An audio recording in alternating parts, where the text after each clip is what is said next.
देवानां पुरयोध्यया। बड़े ही प्रतापी राजा इस वंश में हुए, बड़े प्रतापी राजा हुए।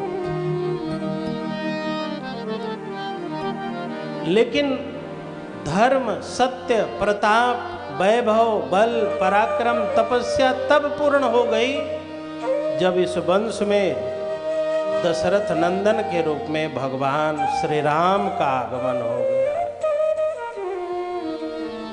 सारी योग्यता और पात्रता किस बात में है? सारा धर्म कर्म की पूर्णाहुति, सारे धर्म कर्म की पूर्णाहुति किस बात में है? कि अंत में भगवत प्राप्ति हो जाए। अवध सफल हो गई, अयोध्या धन्य हो गई, राजाओं का तप पूर्ण हुआ, राजाओं का धर्म पूर्ण हुआ, अयोध्या में राम लला का अवतार हुआ। सुखदेव जी महाराज ने भगवान श्री राम की कथा का वर्णन किया। गुरुवर्थे त्यक्त राज्यो व्यचरदनुवनम पद्म पदभ्याम प्रियायाः पाणि स्पर्शा अक्षमाभ्याम मृजित पथरुजो जो हरिंद्रानुजाभ्याम। जो परब्रह्म परमात्मा है वो सरजू जी के तट पर खेलने के लिए, विहार करने के लिए आए हैं। सरजू के तीरे आज खेले रघुनंदन बबुआ, सरजू के तीरे आज खेले रघुनंदन बबुआ, सरजू के तीरे आज खेले रघुनंदन बबुआ, सरजू के तीरे आज खेले रघुनंदन बबुआ, हेरे रघुनंदन बबुआ, हेरे रघुनंदन बबुआ, हेरे रघुनंदन बबुआ, जय हो रघुनंदन बबुआ, सरजू के तीरे आज खेले रघुनंदन बबुआ। बोलो रामलला सरकार की जय हो।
रघुनंदन बबुआ, रघुनंदन बबुआ, ये है रघुनंदन बबुआ, रघुनंदन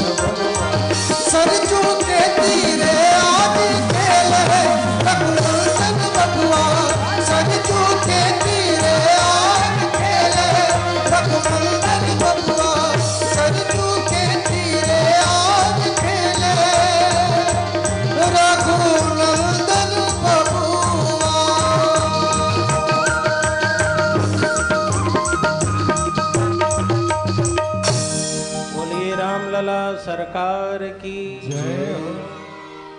हम लोग कितने सौभाग्यशाली हैं कि 550 वर्ष का कलंक और लगभग 5 लाख लोगों ने जिस श्री राम जन्मभूमि के लिए अपने प्राणों की आहुति दी, कोठारी बंद हो, 2 भाई थे मर गए।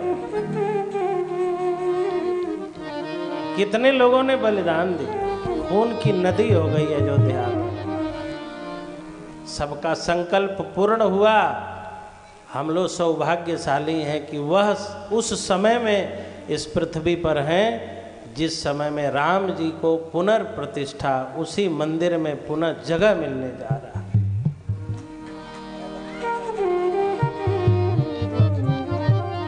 बाईस जनवरी को श्री राम लला विराजमान होने जा रहे हैं और उसके बाद जो रामनवमी पड़ेगी, रामलला के मंदिर में प्राण प्रतिष्ठा होने के बाद जो रामनवमी पड़ेगी, उसमें 7 अप्रैल से 14 अप्रैल तक रामलला के लिए, रामलला को सुनाने के लिए मैं अयोध्या में श्री राम कथा कहूँगा।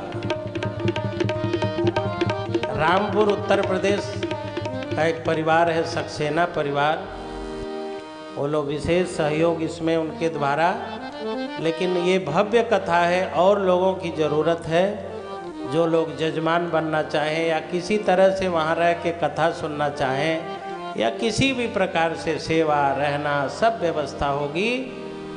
रामलला के मंदिर में प्राण प्रतिष्ठा के बाद होने वाली इस कथा में जो लोग भी आना चाहें आप सब आइएगा। राम कथा अयोध्या में सुनने का अवसर प्राप्त होगा। बोलिए रामलला सरकार की जय हो।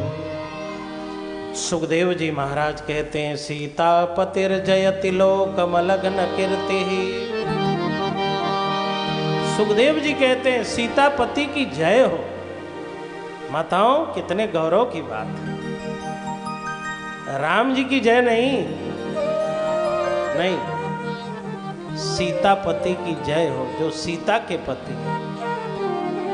जिन श्री राम के चरित्र में सीता जी की महत्वपूर्ण भूमिका है, श्री राम के चरित्र में माता सीता की महती भूमिका है, पवित्र दिव्य प्रशंसनीय भूमिका है। सुखदेव जी की गुरु हैं सीता माता। जब सुखदेव जी महाराज जन्म लिए और घर से निकले तो सुखदेव जी से व्यास जी ने पूछा, कहाँ जा रहे हो? तो सुखदेव जी ने कहा, पिताजी मैं जा रहा हूँ मिथिला, जनक जी से वेदांत पढ़ूंगा और सीता माता से राम भक्ति की दीक्षा लूंगा। सुख सारिका जानकी जाए, कनक पिंजरन राखी पढ़ाए। ये सुखदेव जी महाराज राधा रानी के लालित और दीक्षित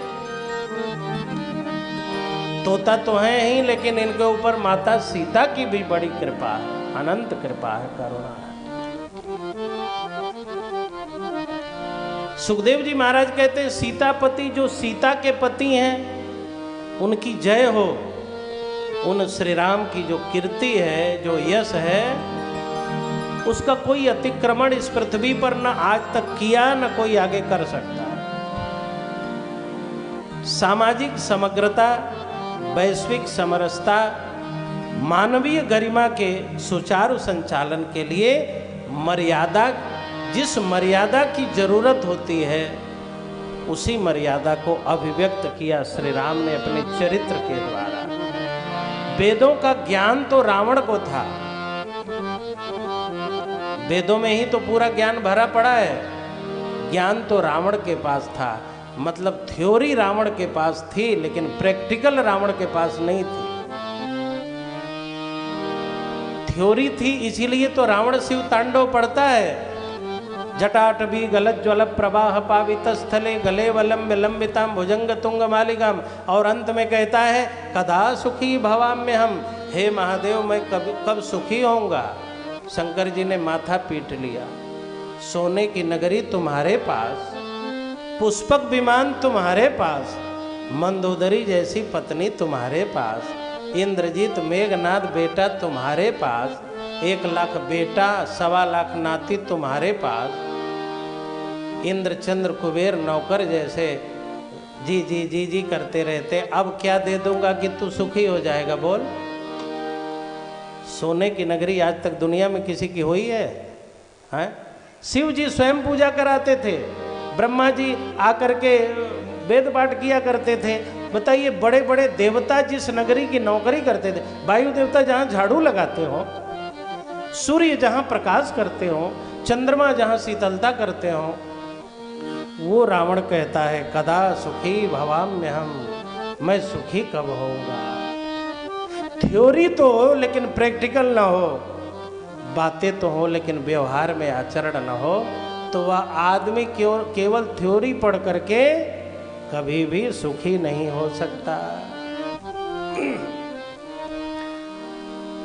इस दुनिया में सुचारू संचालन के लिए जिस मर्यादा की जरूरत थी, भगवान ने उस मर्यादा का पाठ अपने चरित्र के माध्यम से प्रकट किया।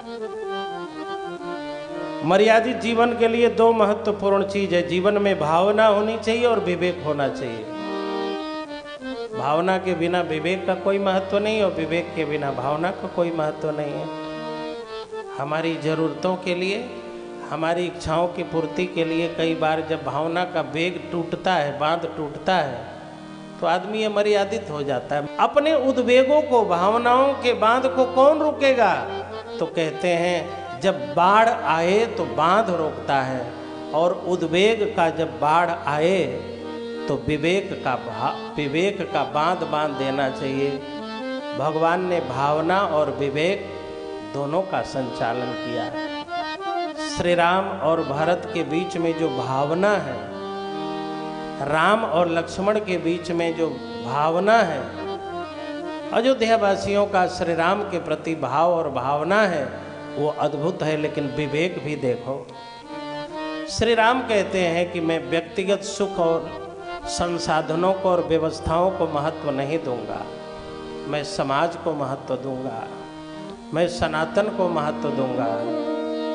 मुझे राजा बनने के लिए कहा गया, लेकिन वनवासी बनाया जा रहा है। यदि मैं राजा बन जाऊंगा तो ये व्यक्तिगत जीवन हो जाएगा, लेकिन बन चला जाऊंगा तो माता पिता की गरिमा बढ़ जाएगी। समाज में माता पिता का क्या आदर है, कैसे सम्मान करना चाहिए, यह बताने के लिए भगवान राम वन में चले गए।